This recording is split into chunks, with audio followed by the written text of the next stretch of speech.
How to stop guessing and start monitoring your marketing. Before you can have a chance of doing well with your online marketing, you need to figure out if you're doing the right thing or not. If you're not tracking the right metrics, you will never know if you're doing things right or if things are wrong. If you are new to this channel, we provide high-quality tips for business owners and managers on how to grow their business by creating a never-ending client growth machine. If you are interested in this kind of content and would like to see more, feel free to like, subscribe, and click on that bell, or at least give a thumbs up to this video and share it.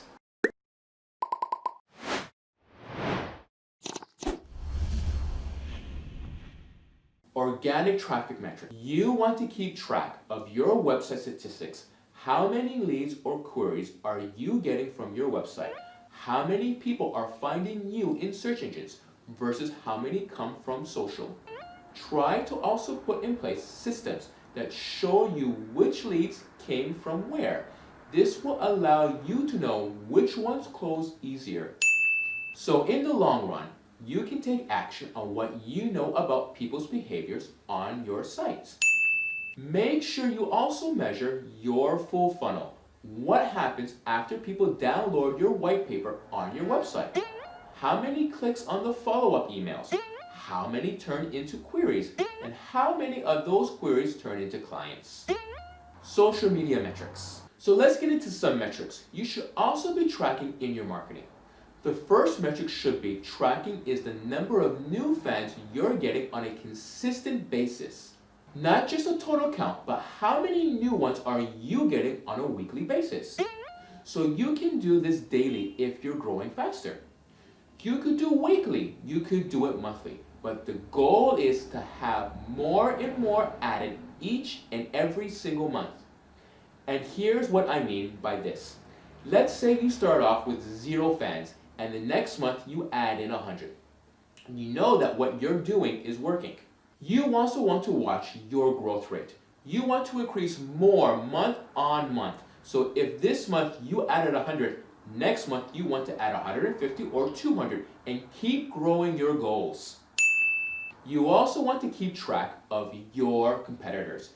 Your competitors could be growing faster or slower than you.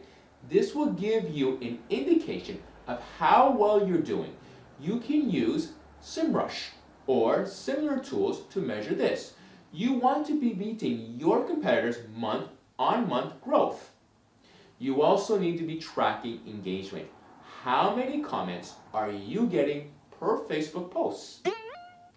How many people are liking your stuff? How many people are sharing your posts? How many people are sharing your content on LinkedIn? If the percentage is going down, this means you're not building a thriving community. That will help your content go viral. You want loyal followers, and the way you do this and the way you cultivate this is you respond to people. Engage. When someone leaves you a message on Facebook, try to respond to them and do it fast too. Make sure that every improvable touch point you have is being monitored for growth and conversion. If you enjoyed this video, then have a look at statistic reporting which website metrics matter for your business. You can find the link here. If you wish to see more of our weekly videos, please subscribe. You can find the link here. And don't forget to like, share, and comment. Especially comment if you have questions. We look through your comments and answer as many as we can.